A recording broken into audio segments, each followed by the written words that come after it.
दोस्तों, एक बार एक गुरु का एक शिष्य बहुत दुखी था। जब भी वह भिक्षा मांगने के लिए आसपास के गांवों में जाता तो उसे वहां दुख दर्द तकलीफ वाले व्यक्ति दिखाई देते।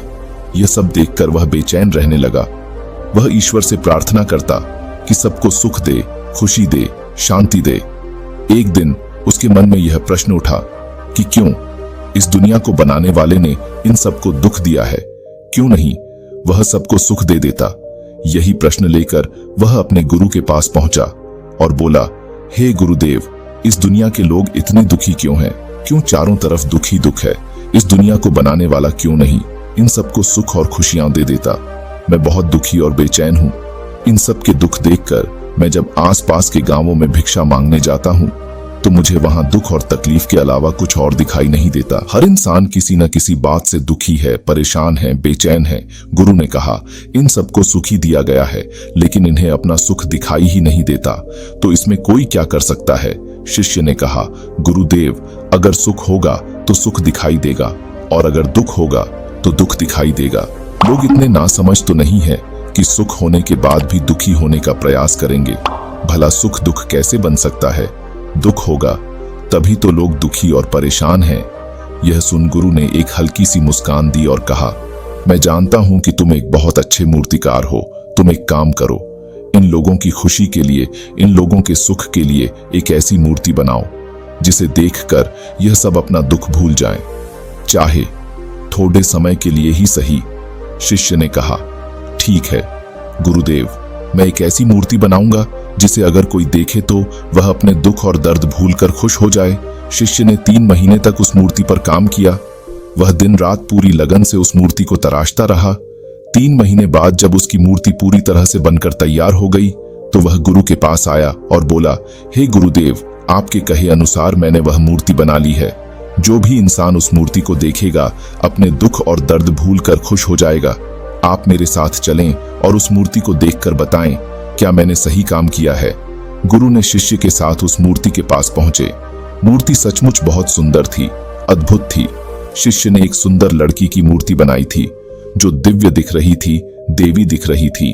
उसकी मुस्कान ऐसी थी कि कोई भी उसमें खो जाता और अपने दुख दर्द भूलकर प्रसन्न हो जाता। गुरु ने कहा, बहुत खूब, बहुत अद्भुत मूर्ति बनाई है। तुमने अवश्य ही यह लोगों को उनके दुख से बाहर निकालने में उनकी मदद करेगी, परंतु मैं चाहता हूं कि तुम इस मूर्ति के चेहरे पर कहीं पर भी एक ऐसा निशान बनाओ जो दिखाई न दे। शिष्य ने पूछा, लेकिन क्यों गुरुदेव? गुरु ने कहा, यह मैं तुम्हें बाद में बताऊंगा। शिष्य ने उस मूर्ति की आंख के ऊपर भौहों में एक छोटा सा निशान बना दिया जो दिखाई भी नहीं दे रहा था। गुरु ने कहा, बहुत अच्छे, अब इस मूर्ति को गांव के बाहर वाली सड़क पर रख देते हैं। उस मूर्ति को गांव के बाहर वाली सड़क के किनारे रख दिया गया और गुरु शिष्य कुछ दूरी पर जाकर खड्डे हो गए। गांव वाले उस रास्ते से बाहर आने लगे। जो भी उस मूर्ति को देखता वह दुखी हो जाता। एक जवान व्यक्ति उस मूर्ति को देख रहा था। उसने बड़े ध्यान से उस मूर्ति को देखा, फिर अफसोस करता हुआ आगे बढ़ गया। रास्ते में गुरु और शिष्य ने उसे रोका। गुरु ने कहा, तुम बड़े दुखी दिखाई पड़ रहे हो, क्या हुआ?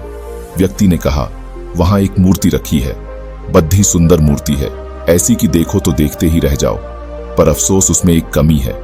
मूर्तिकार ने मूर्ति की आंख के ऊपर एक निशान छोड़ दिया है, इसीलिए मैं बहुत दुखी हूं। काश अगर वह निशान नहीं होता तो मूर्ति कितनी सुंदर होती। शिष्य ने कहा, पर वह निशान तो दिखाई भी नहीं दे रहा, तुमने कैसे देख लिया? व्यक्ति ने कहा, क्या बात करते हो, मेरी तो पहली नजर ही उस निशान पर पड़ डी थी। यह कहकर वह व्यक्ति वहां से चला गया। दूसरा व्यक्ति उस मूर्ति को देख रहा था, वह भी दुखी होता हुआ आगे बढ़ गया। गुरु और शिष्य ने उस व्यक्ति को भी रोका और उससे पूछा, क्या हुआ, तुम इतने दुखी क्यों लग रहे हो? उस व्यक्ति ने कहा, वह एक बहुत सुंदर मूर्ति है, पर मूर्तिकार बेकार आदमी था। उसने मूर्ति के चेहरे पर एक निशान छोड़ दिया है जिसने मेरा मन खराब कर दिया है। शिष्य ने पूछा, पर वह निशान तो दिखाई भी नहीं दे रहा, तुमने कैसे देख लिया?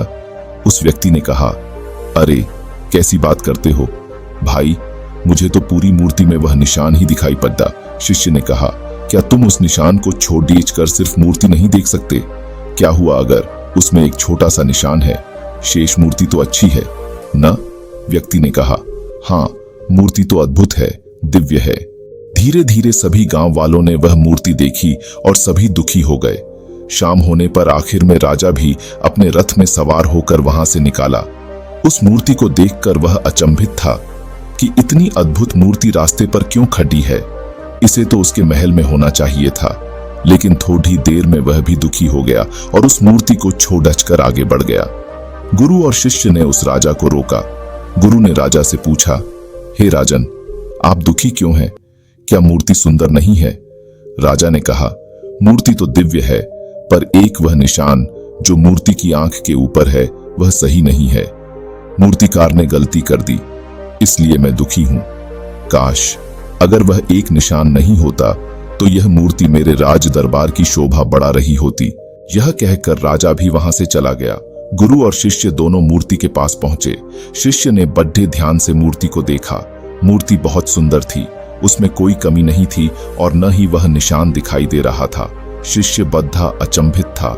उसने गुरु से कहा, गुरुदेव, मूर्ति में तो कोई कमी नहीं है।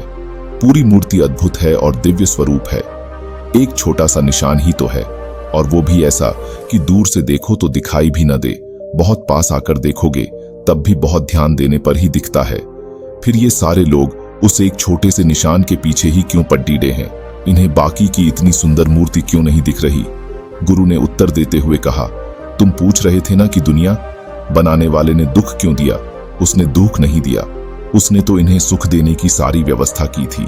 पर यह सब पूरी मूर्ति नहीं देखते, यह कमी देखते हैं। यह पूरा सुख नहीं देखते, उसमें एक छोटा सा दुख ढूंढने में लगे रहते हैं। जैसे तुम्हारी मूर्ति में इन्होंने सुख की जगह दुख ढूंढ लिया। अर्थात मूर्ति की दिव्यता देखकर खुश होने की बजाय एक छोटी सी कमी देखकर दुखी हो गए। ऐसे ही इनके पास सुख ही सुख है, लेकिन यह उस एक दुख में खोए रहते हैं जिसका कोई वजूद ही नहीं है। जैसे तुम्हारी मूर्ति में उस एक छोटे से निशान का कोई वजूद नहीं है। शिष्य ने प्रश्न किया, लेकिन ये ऐसा क्यों करते हैं गुरुदेव? गुरु ने कहा, बेचैन मन के कारण यहाँ सब बेचैन है। ये कभी भी पूरी मूर्ति देखते ही नहीं, ये कभी भी अपना पूरा सुख देखते ही नहीं। ये देखते हैं एक छोटी सी कमी, ये सुख के बीच दुख देखते हैं। ये पूरी दुनिया विराट सुख को छोड़कर छोटे छोटे दुखों को पकड़कर बैठी रहती है। वही उनकी जिंदगी है और वही उनकी दुनिया है। अगर यह ध्यान से देखें तो बनाने वाले ने हर चीज इनके सुख के लिए ही बनाई है। ये नदियां, ये पहाड़, ये हरी भरी प्रकृति, स्वादिष्ट फल और भोजन, रिश्ते, नाते, धन, संपदा, हर एक चीज इनके सुख के लिए ही बनाई गई है। लेकिन ये हर चीज में अपने लिए दुख ढूंढ ही लेते हैं और दुखी होते रहते हैं। जिस प्रकार इस मूर्ति को बनाने वाले को सभी लोग दोष दे रहे थे, उसी प्रकार इस दुनिया को बनाने वाले को भी ये लोग दोष देते हैं। जबकि इसमें गलती किसकी है? मूर्तिकार की, यह मूर्ति को देखने वाले की। शिष्य ने कहा, गुरुदेव, इन्हें सुख मिले, क्या कोई ऐसी व्यवस्था नहीं हो सकती? गुरु ने कहा, मैंने बताया ना, सुख तो इन्हें पहले से ही मिला हुआ है। इन्हें वह एक छोटी सी कमी छोड़ कर पूरी मूर्ति देखनी होगी, तभी तो इन्हें अपना पूरा सुख दिखाई पड़ेगा। शिष्य ने कहा, और इसके लिए क्या करना होगा? गुरुदेव, अपने ध्यान को छोटी सी कमी से हटाकर पूरी मूर्ति पर लगाना होगा, और यह तभी संभव होगा